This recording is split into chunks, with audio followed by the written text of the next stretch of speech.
Unanuo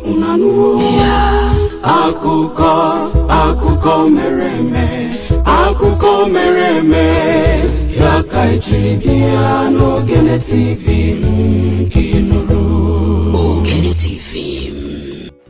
Ị chọrọ ka ama solution a ga-eji mee ka e release Nnamdi Kanu ka ị chọrọ ka ọ nọrọ ebe a bye. Nwanne achọrọ m ka onye anwụọ echi sef and ịchọ nye gị the reason.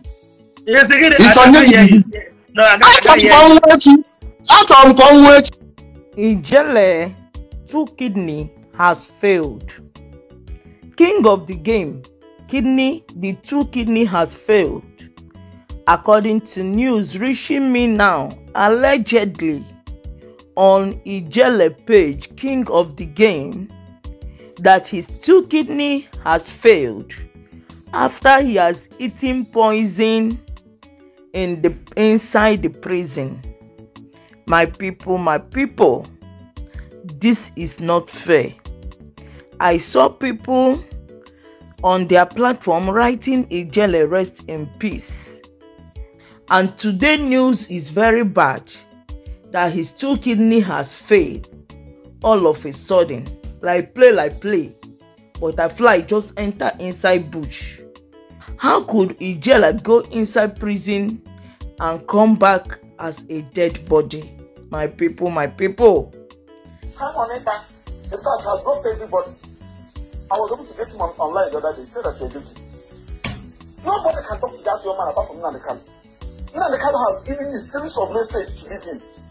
He said that I'm joking. That those things Nnamdi Kanu is saying, that Nnamdi Kanu is saying with AK-47 on his head. All our efforts to convince him. Igbo ndị ọ ga-adịrị mma ekene mụrụ na anabatụrụ n'oge gwa m okwu na Ogene TV m. Cheta na aka mbụ onye nke gị Orini nwa nna anyị Ojemba kpọkpa m Gaddafi aga m aza ebula mbata na gwa m okwu nke ụbọchị taa. Cheta na ihe ndị ahụ anyị na-ewepụtara unu na ebe a bụ akụkọ ndị ahụ mere eme. Na keta ọ ga-adị behuge. Aga m achọ ka ị kpọtụrụ onye ahụ gị na ya n'ugbu a si ya bịa ka ọ tọọ ntị n'ala nọ n'ụrịa danda na nke taa juru eju bara. Nke taa aga m asụgwa juru ya oyibo maka o nwere ashị ndị dị mma eso n'oyibo nwekwa eziokwu ndị dị mma eso n'oyibo. Mgbe ahụ anyị dị obere anyị na-etolite o nwere egwu ndị dị iche iche anyị na-adị anụ mgbe ahụ ma nke agụrụ n'oyibo ma nke agụrụ n'Igbo. Mana o nwere otu egwu ejiri oyibo wee gụọ onye ọcha gụrụ ya bụ egwu aka m na-echeta ya bụ egwu taa. Egwu ahụ na-asị, you better be careful what you say to me, cause it might turn around on you. You better be careful what you do to me, cause somebody else might do it to you. Ama m na ikekwe imerime n'ime unu nwere ike ịma ya bụ egwu ugbu a. Kpachara anya gị n'ihe ndị ahụ ị na-agwa m maka o nwere ike ọ bụrụ ọkụ ka ị na-awụ onwe gị n'isi, o nwere ike dakwasị gị n'isi. Kpachara anya gị maka ihe ndị ahụ ị na-eme m maka onye ọzọ nwere ike ime gị ya. Igbo ji wee na-asị iko iji tụọra mmadụ ka a ga-eji wee tụọra gị. O ji wee bụrụzie nya Igbo na-asị onye gabara ije nyụchie nshi ụzọ ya lọta ma ọ bụ lọtaba ya na ijiji ga-ezuterịrị. Okporokporo ijiji ọ bụrụ ọdịnarị ijiji ga-asịrịrị ya nnọọ. O nwere ilu ndị oyibo na-atụ wee sị, do not plant thorns on the path of someone else. You know why? Your children might one day walk barefooted on that route. Akụna osisi ogwu n'ụzọ mmadụ ibe gị. Maka gịnị? Otu ụbọchị ụmụ gị nwere ike ịgba ụkwụ ọtọ gafee ụzọ ebe ahụ ogwu ahụ atụpịa ha anya. O nwere ilu ọzọ ndị bekee na-atụ wee sị, he who must destroy in order to live must have destruction awaiting at the doorstep of his life, if not by men, definitely by God. Onye aha bụ site na imebi ma ọ bụ ịla mmadụ ibe ya n'iyi ka o ji wee na-ebi ndụ nke ya. ọ ga-akpọkwurịrị ịla n'iyi. Ma ọ bụghị mmadụ lara n'iyi, ọ dị n'ọfọ na okike abịama ga-eme ya. Na nketa agwara m na-agwa na ọ bụ etu a ka m ga-esi wee malite ya. Mana imerime n'ime ụnụ nwere ike ị na-ajụ kedu ihe o ji bụrụ etu a ka iji wee malite ya. Ekwuole m okwu kwamgbe banyere ndị niile na-echere Nnamdi Kanu echiche ọjọọ, banyere ndị niile na-akpara ya nkata ọjọọ, banyere ndị niile buru ya ihe ọjọọ n'obi. Gwa ụnụ na nwa amadi a dịka ijiji bere n'ụrụ a, gị hapụ ya, ya atagbuo gị, gaa kụọ ya, gaa kụrụ onwe gị ahụ na bad junction. Onwe gị aṅụ gbara nwa amadi a ọdụ na-adị mma. Etu a ka ọ dịkwa nwanne anyị nwoke Simon Ekpa, maka imerime ndị mmadụ taa na ha asịkwa gide ya gbuo, gide ya gbuo. Ma o mege nke ọma ma o mege nke ọjọọ, agwago m na nkịta si ewezụga ka ya esi na-akwa eze gai akara ijigo ya wee nyecha onyinye n'ụlọ ụka. Juke n'onwe gị ebe ahụ ị nọ ugbu a, si ọ bụrụkwana na ọ bụghị ihe a nwanne anyị nwoke a na-eme, ọ bụrụ na ọ bụghị mkpọtụ a ọ na-eme, ka anyị wekwala ya na ọ bụ mkpọtụ ka ọ na-eme. Kedu ihe karịa bụ ọnọdụ ndị Igbo na ọnọdụ onye ndu Nnamdi Kanu taa? O nwere onye kwugenụ? O nwere onye mege mkpọtụ? O nwere onye nyege nsogbu? Ọ bụ South East governors, ka ọ bụ South East politicians, ka ọ bụ South East businessmen, ka ọ bụ ndị ọha na eze? Ole ndị kwugenụ? Ọ bụrụ na ị ga-echetakwa, agwago m ụnụ na ngụrụ onye nwere ka o ji eko. Achọkata ebe a na-ebido aka anaghị afụ, ebido ya n'ikpere. Afụ gị ka emere, eme ka afụ. Nwanne, etere ụgbọ etere azụ, nke onye na-eme ya mesie ike. Na nso nso a, ọbụla dị ndị ọha na eze ka m wee na ihe a nwere ike ịbụ ndị ọha na eze nke a mụgharịrị ọhụrụ. Ọ dị ka ha malitela ugbu a chọba ị na-ekwu okwu ndị nwere ike ịdaba n'anya ya, maka ilegode ha. Maka a gwara onye isi na ndị ọgọ ya na-abịa, ọ sị anya ka ya ekpele, anya ka ekpele unu. Cheta na agwago m ụnụ na abịa n'obodo a taa, achọghị m ịma etu isi afụ onye ndu Nnamdi Kanu, achọghị m ịma ụdị mmadụ i chere na ọ bụ, mana ifuru mụnwa ana m afụ ya bụ nwa amadi dịka onye ozi Chineke, dịka onye amụma, dịka onye nzọpụta Chineke tinyere eti ndị Igbo ka ọ bịa zọpụta ndị Igbo. Imerime n'ime ihe niile a onye ndu nọ na-ekwu kamgbe, ụfọdụ ndị mmadụ akpọ ya ashị, ụfọdụ ndị mmadụ akpọ ya onye ihuru ihu, ụfọdụ ndị mmadụ akpọ ya onye ara, ụfọdụ ndị mmadụ eche na ọ maghị ihe ọ na-eme. Tata mpaghara niile dị iche iche n'obodo a bụ Naijiria ekwuekwala ihe ahụ ọ na-ekwu. M ji na-agwa ụnụ na ekwe ekwe ga-emesịa kwere n'isi ekwere. Lekwa na ugbu a, nwunye onye bụburu aka chịrị Ondo steeti na mbụ, ya bụ Betty Akeredolu, lekwa ihe asị okwu. Ihe a bụkwa ihe a onye ndu nọ na-ekwu mbụ. Ụfọdụ ndị mmadụ asị kpọgbu ya n'obe, kpọgbu ya n'obe. Mana ebe o kwugburu onwe ya nọ, o megburu onwe ya nọkwa ebe a. Ka ị fụchara nke a, lekwanụ nna anyị ukwu bụ Ango Abdullahi onye ugwu, lekwanụ ihe o kwuru. Ihe a asị na o kwuru ugbu a bụkwa ihe onye ndu kwuburula kemgbe gboo, mana tata ọ fụwago ya dịka onye ndu si wee fụ ya. Na nso nso a, lekwanụ ihe asị nwanne anyị nwoke nke ọzọ kwuru, Sowore. Mgbe Sowore asị na o kwuru okwu a bụ stale news, akụkọ ndị mgbu, akụkọ ochie. N'ihi gịnị? O tego onye ndu kwuwere ya, mana imerime ndị Igbo ekwenyeghị. Nke bụ eziokwu bụ anọ na-ekwu isi ọkụkọ ọ bụ n'ụkwụ, o were ọnụ na-atụ ya. Anọ na-ekwu na akpa ezughị ndị mmadụ ofe ka anyara abụọ. Imerime ihe niile ahụ onye ndu kwuru kamgbe gboo, ọ bụrụ na ga-echeta na o nwego mgbe ọ gwara ụnụ, ma ọ bụ mgbe o kwuru ya n'obodo a bụ Naijiria na ọ taala akị. Na obodo a bụ Naijiria, ọ bụrụ na ọ bụ ihe mmepụta ma ọ bụ ihe arụpụtara arụpụta, etu a na-emepụta ngwaahịa, asị ngwaahịa nke a na o mebiela, o mee na expire, ọ kwuola ya na mbụ, ụfọdụ ndị mmadụ akpọ ekwe nkụ. Tata Ango Abdullahi etinyekwala ọnụ wee kwuo okwu dị ihe aha. O kwuokwala ya ihe a onye ndu kwuru kamgbe gboo, mana ugbu a ka ha na-afụ ya. Agwala m ụnụ na ihe a akpọrọ ndị unknown gọọmenti, ihe a akpọrọ ndị deadly group, bandit, ndị a niile bụ ndị eji wee kwara ngwa ọrụ. Ka ọ dị ugbu a, ndị otu ọzọ apụtala na mpaghara ndị ugwu Lakurawa, ndị nke eburula bata. Ndị nke a dịka anyị si anụ kepu okwu ndị agaghị ekwu okwukwu.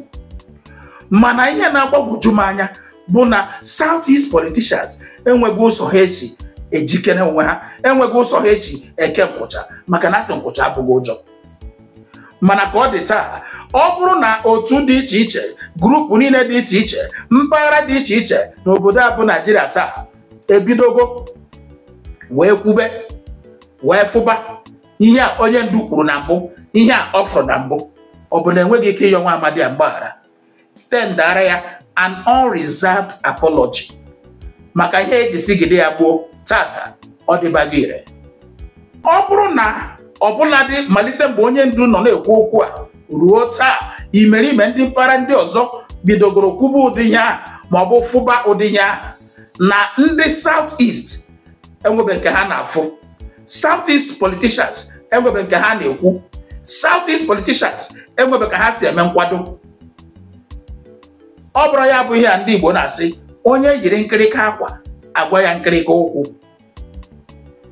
Etu i siri kwado ka a ga-esi wee gwa gị okwu. Ndị bekee na-ekwu ya, you are addressed how you are dressed. Ọ bụrụ na ndị a kpọrọ onwe ha elders, Southeast politicians, Southeast businessmen, ọhaneze ndị Igbo nakwa ka ha ara bụ ndị arala onye ndu wee ranye n'aka ndị iro, ga na-afụta onye ndu dịka onye na-eme eri, mana ọ bụ ha nwa bụ ndị na-akpa agwa dịka ndị agbara ọgwụ anwụ n'isi. Gịnị mere na agwa agba ha okwu dịka ha si wee kwado onwe ha?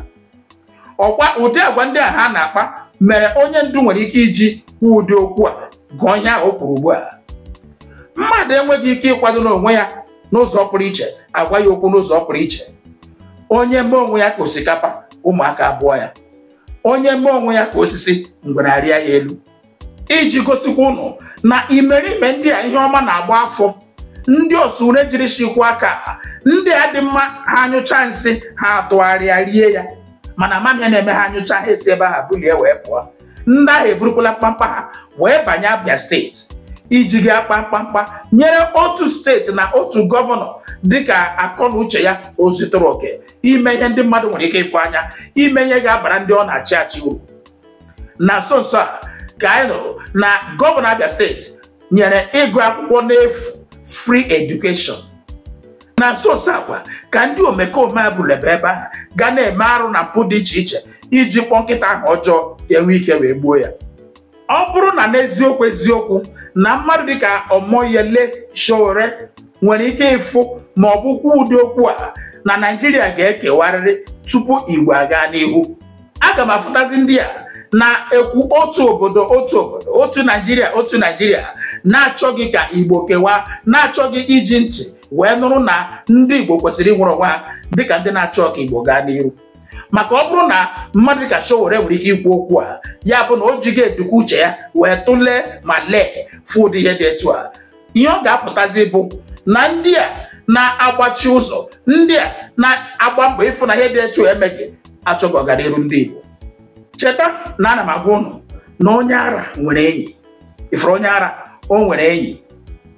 Ụnụ fụrụ ya bụ obere ihe aha m ji wee malite nke si n'ọnụ nwanne ya nwoke bụ Barrister Maxwell. Ụnụ nụrụ ihe o kwuru iji gwa ụnụ na ndị a niile macha ihe a na-eme. Ọ bụrụ na ihe a Maxwell kwuru bụ eziokwu, ya bụ na ndị a marakwara na ọ bụ eziokwu ma jichi onye ndu Nnamdi Kanu. Ihe ọ pụtaziri bụ na ha achọghị ka e nwee onye ga-agwa nwanne ya nwoke bụ Simon Ekpa okwu ka o nwee ike nụrụ. Ihe nke ha ga-egosikwa gị bụ na ha achọghị ka arụ na mpụ na-eme n'ala Igbo wee belata. Maka ọ bụrụ na ọ ga-abụ onye ndu pụta ọ gwa Simon okwu, Simon anụrụ, ewere si onye ọbụla kụrụ nkịta ya na-arụ ka ya manụ ji ga n'ubi na nke ga n'ọba, mana ha ejichiekwa ya ebe a. O wee dizie ka ihe a otu onye ara kwuru si kama ya ga-anwụ obodo a bụ Naijiria dị mma ka ya dị ndụ ọgbabagharịgharị.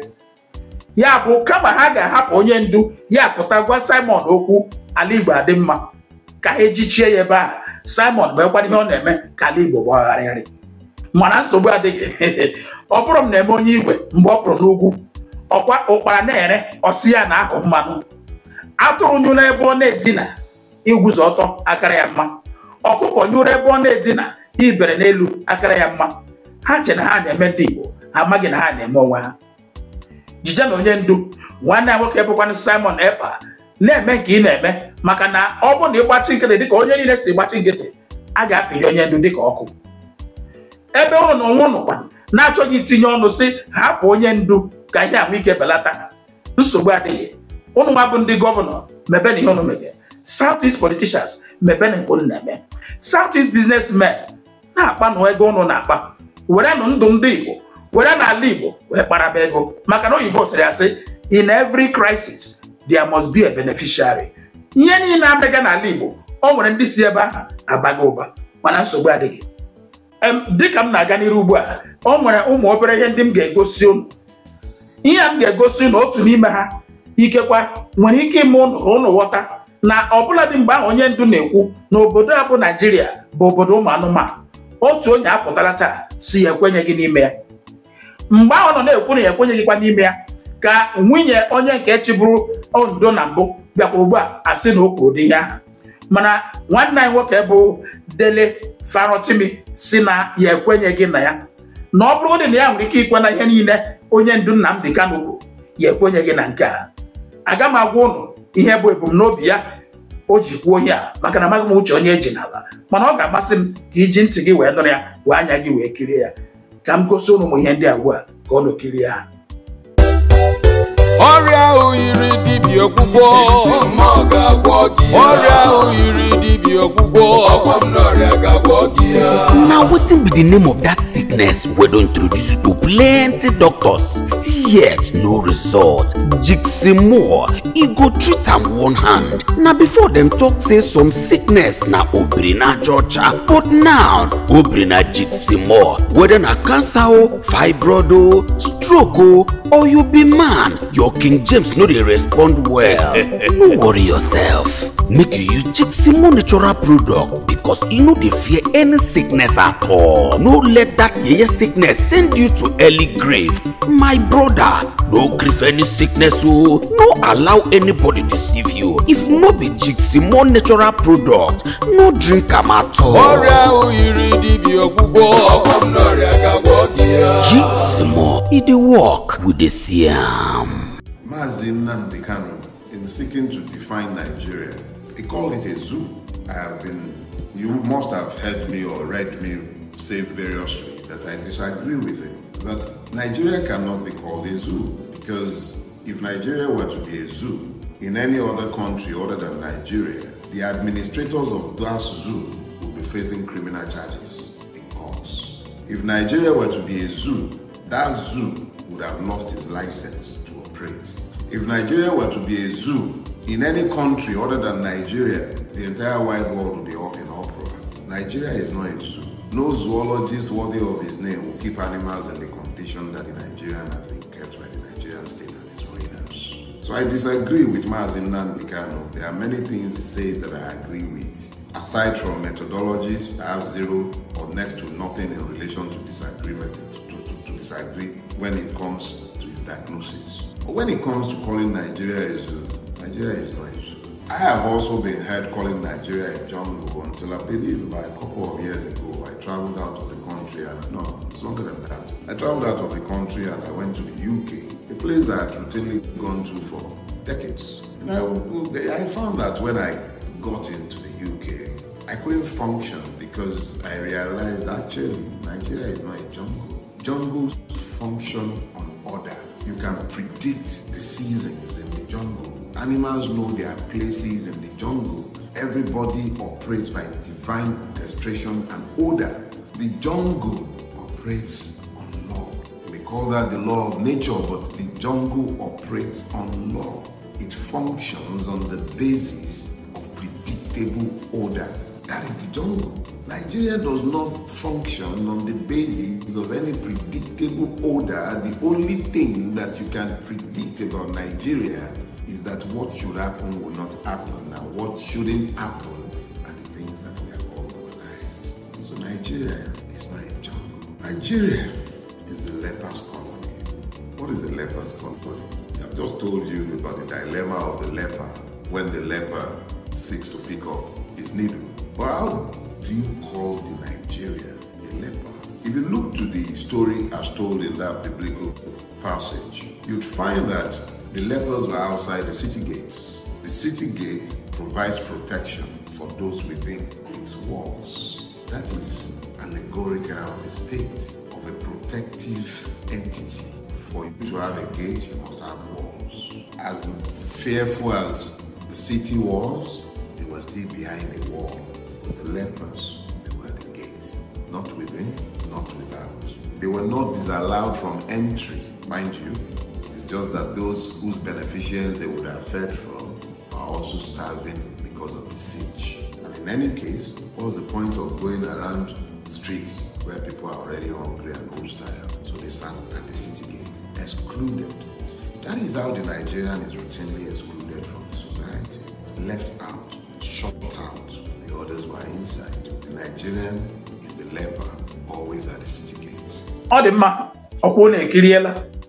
Onwere onye ga-ama ihe asị n'ọnụ anụ mpama bụ ijele pụta.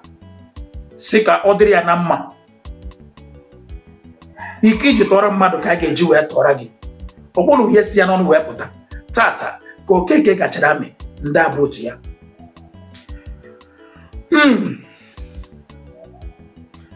Nke bụ eziokwu bụ na atala m ụkwa jee eze. Ka ọ dị taa ahụ kpọnwụrụ m mana ka o sila dị. Ụmụ afọ Igbo onye mara asụ ya sụọ n'ikwe, onye na-amaghị asụ ya sụọ n'ala. Ụnụ afụgo ka nwanne anyị nwoke bụ Dele Farotimi ji wee sị na ya ekwenyeghị na onye ndu kwuru na ihe o mere bụ ịkparị anụmanụ. Igbo nwere ụdị agwa mmadụ ga-akpa gị kpọọ onye ahụ ewu ọ bụrụ na ị na-akọta ewu maka agwa ahụ ọ kpara ewu enweghị ike ịkpa ya. Ụnụ afọ ka o si wee tapịa ya bụ okwu. Ụnụ afọ esi ya n'ọnụ wee pụta na ihe eji ekwenyeghị bụ na ụdị arụ na mpụ na-eme n'obodo a enweghị ike ime n'obodo ụmụ anụmanụ. Onye ndu n'onwe ya na-agbakwanụ mbọ si ka ọ dịrị Igbo na mma. Ndị okike abịa ma ga-abụ ọnụ asị na onweghị ike ịdị etu aha. Mana ka anyị na-eje n'ubi ka ji na-aka Abakala ga-eji anya wee fụrụ ọkụ.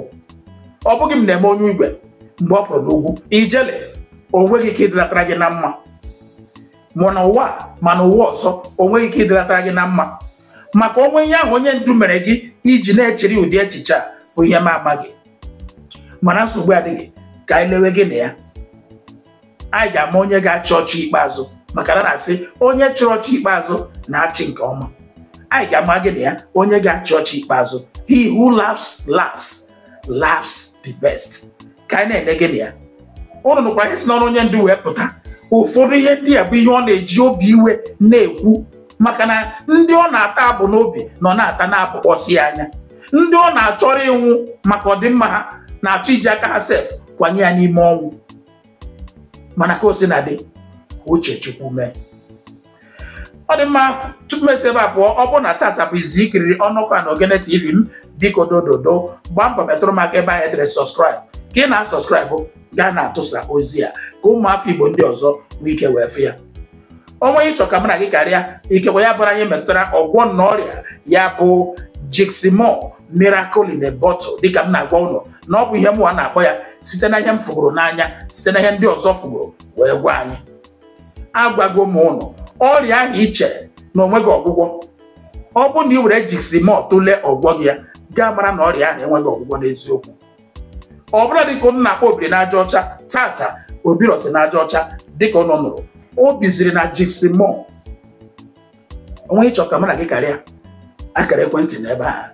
Ị chọrọ ịbụ distributọ ikekwa na mba Amerịka ka ị nwee ike so na-erite uru dị na ngwa ahịa maka ịgwa gị eziokwu uru dị n'isi azụ. Ọ bụ na gị bụrụ distributọ ọ ga-abara gị bara m. Imerime ndị na mba Amerịka agaghị asịzi ka ha ego ya ebe a ka emewere ha wee bil ikekwa dịka ọ ga-ebu ha aka. Ngwazie ha lekwa ebe dị etu a lekwa ebe dị etu a na mba Amerịka unu ga-egote ebe a kpọọ na ekwentị dị etu a kpọọ na ekwentị dị etu a efu na ị ga na-erezi ya bụ ọgwụ dịka ebe a na-ere akara dị ọkụ. Ihe ọbụla ịchọ ka mụ na gị karịa kpọọ m na akara ekwentị a atala bokwa jeze nwanza balo bra ka eko ya ko ya dike nwa magia ka emesia.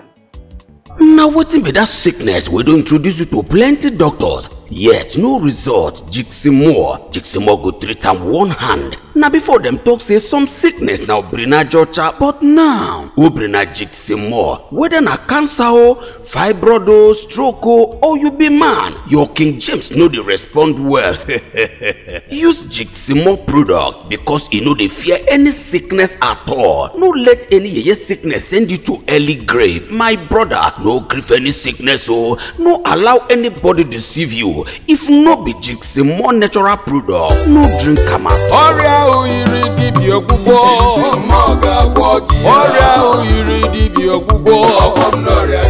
Jiximo, e dey work with the siam.